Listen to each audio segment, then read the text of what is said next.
So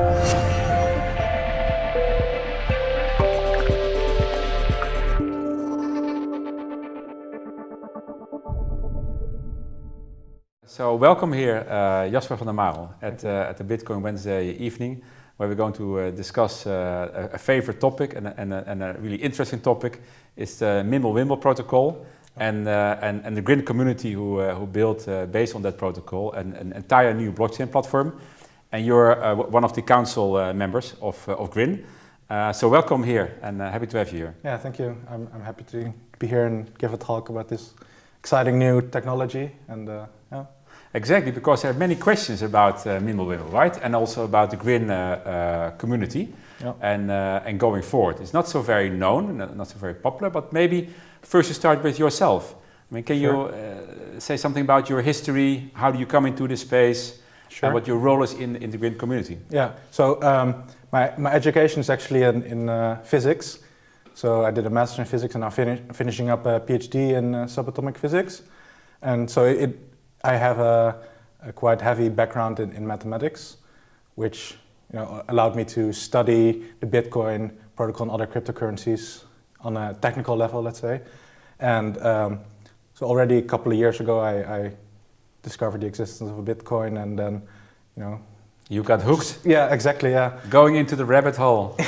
Exactly, yeah. But back then I didn't really contribute that much to Bitcoin. I just was more of an observer and was enthusiastic about it. And at some point I was watching a YouTube video about Bitcoin actually, and someone mentioned Mimblewimble, and I of course at that point I never heard of it, and then I decided to research it online, and yeah. Then you got hooked into the Mimblewimble community. So can you explain something about Mimblewimble? What is it? Yeah, so Mimblewimble is basically an idea, for a new blockchain format, basically. So it's similar to Bitcoin, but it has more. It's first of all, it's simpler, and it has enhanced privacy. So there are no public amounts. You can't see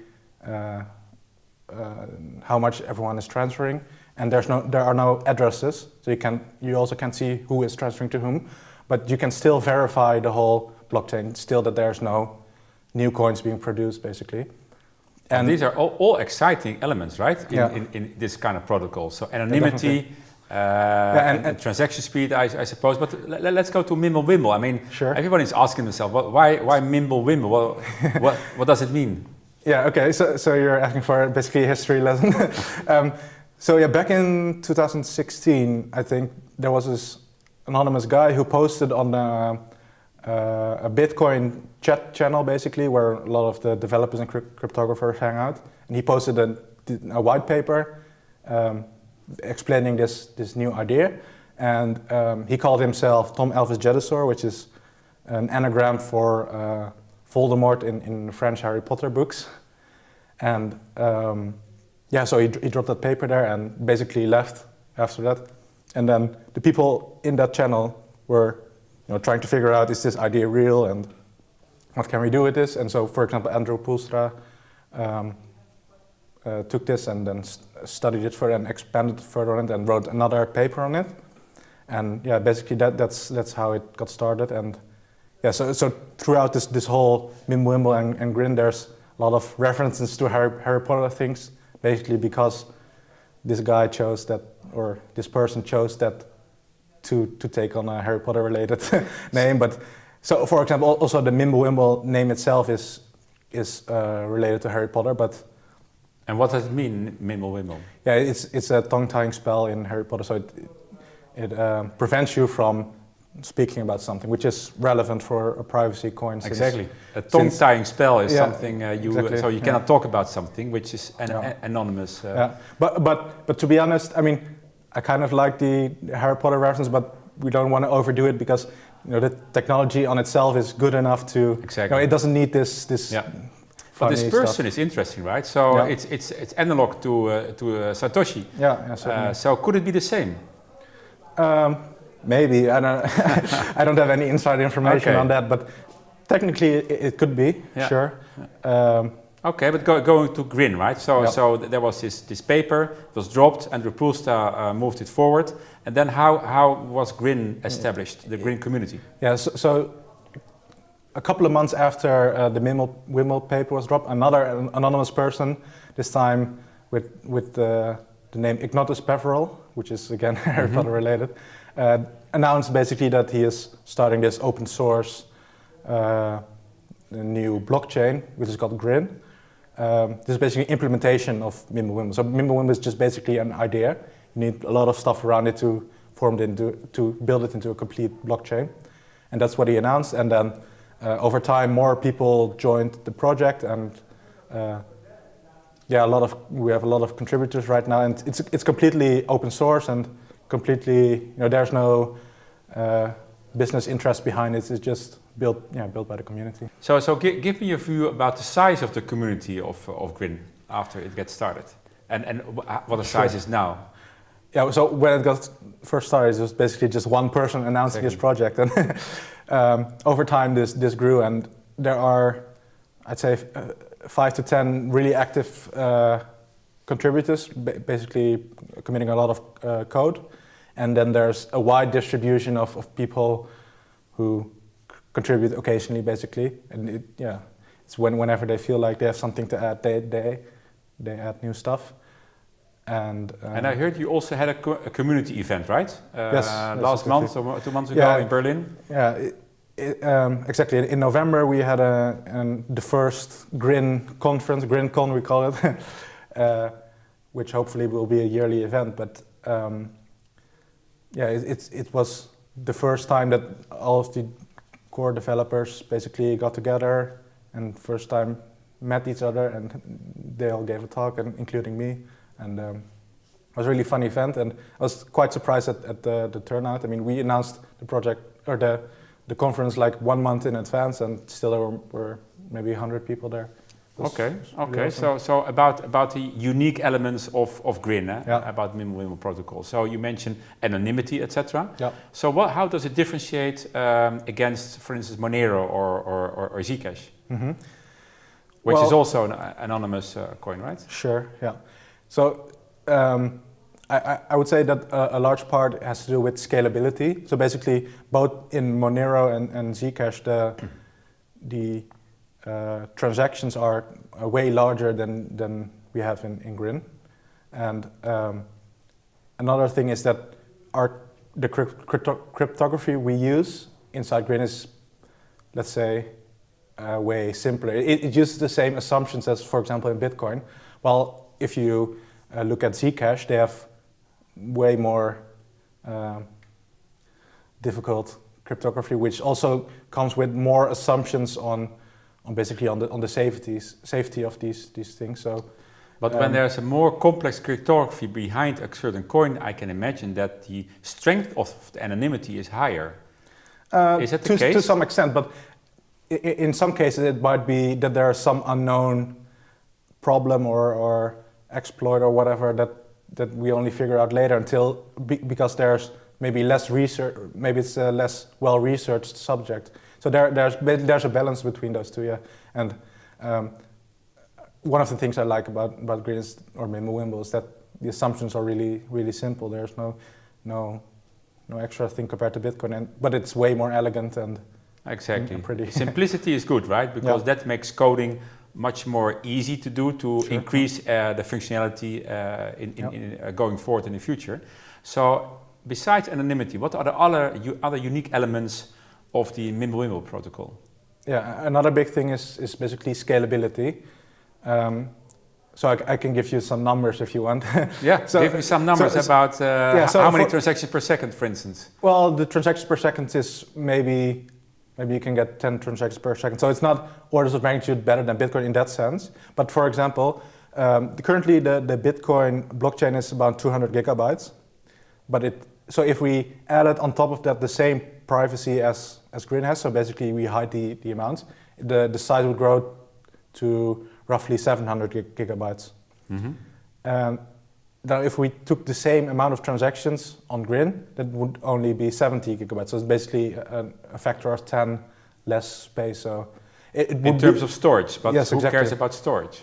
Well, everyone. I mean, it would also mean that it would be way easier, for example, to run a full node on your Exactly. mobile phone. So distribution is much more easy. It can Yeah, be so- on so, a yeah. mobile device, whatever. I mean, Yeah. think clients.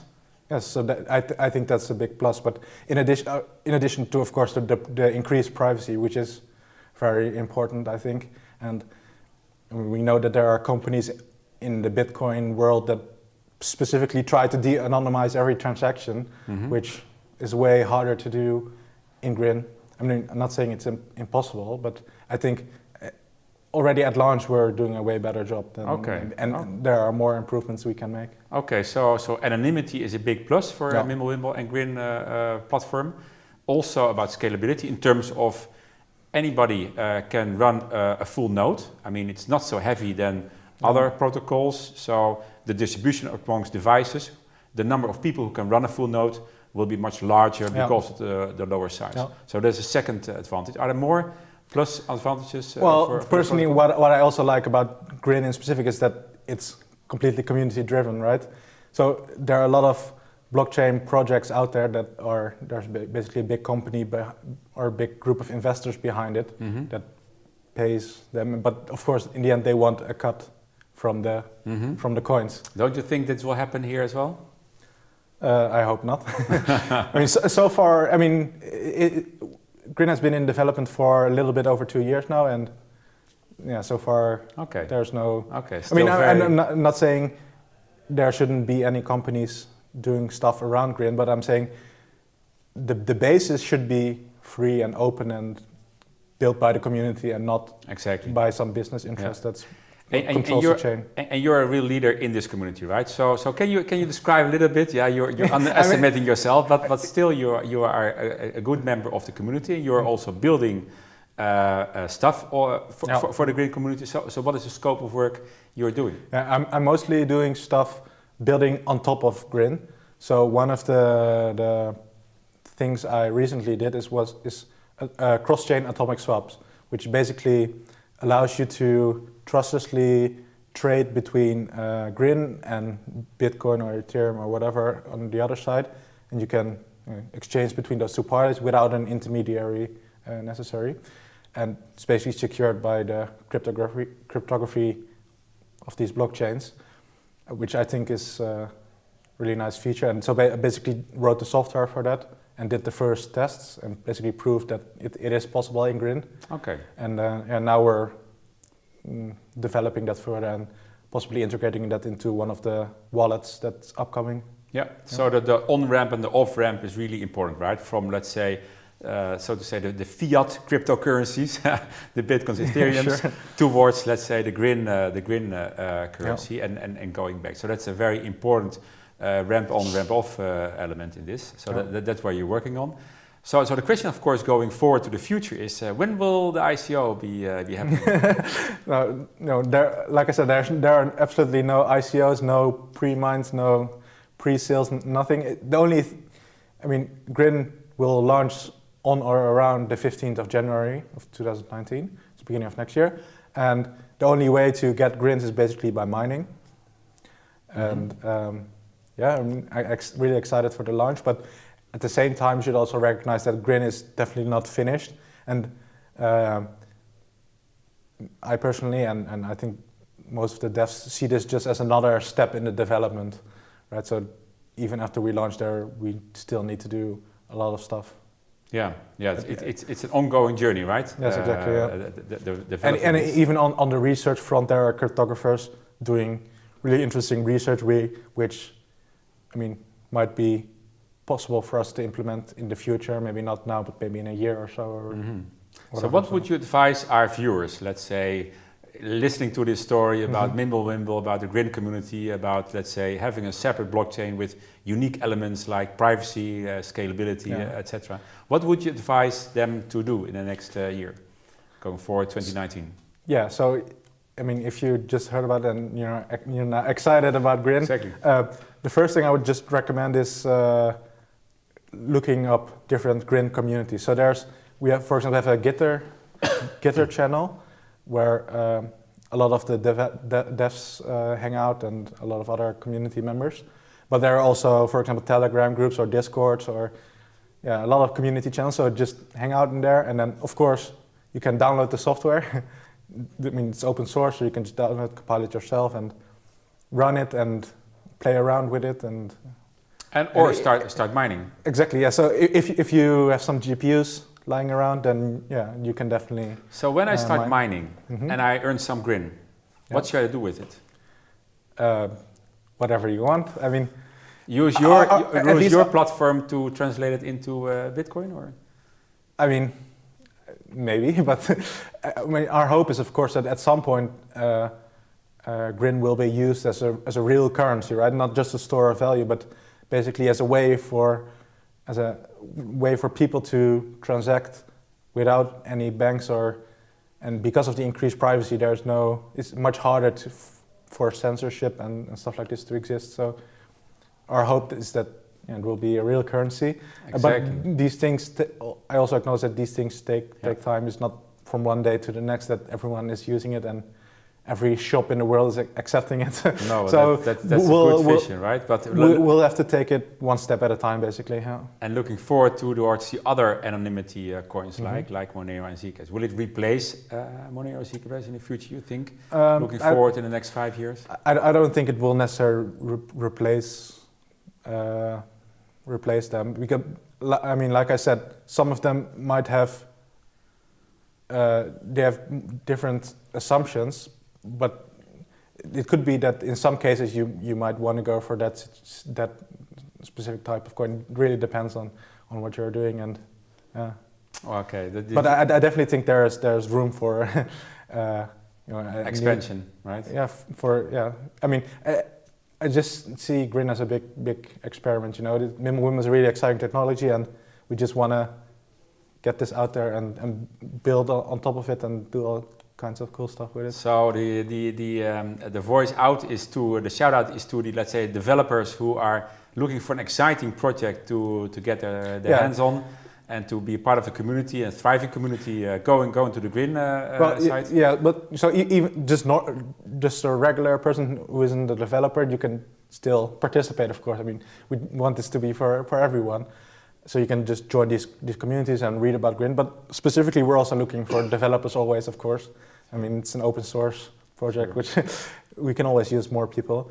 So in that case, I would advise them to check out the GitHub, and maybe there's some good intro documentation, which is a bit technical. So that might be good if you're a developer, and then you can join our Gitter and ask questions to us. And how should people reach out to you, for instance? Mainly there's two ways. Mostly I'm on the Gitter as well. So you can ask me stuff there, or even in private if you want for some reason. Okay. And I'm also on Twitter at Jasper Maarel. Okay. So you can also tweet at me. Good stuff. Yeah. Well, that's a very nice interview, Jasper. Yeah. I mean, new exciting technology. In the early phase of maybe a very big community and big platform. I'm sure in this interview you didn't have the Mimblewimble spell on you. You didn't have a tongue-tying spell. So thanks for the interview. Yeah, thanks for the nice explanation of what you're going to do. And let's keep in touch. Okay.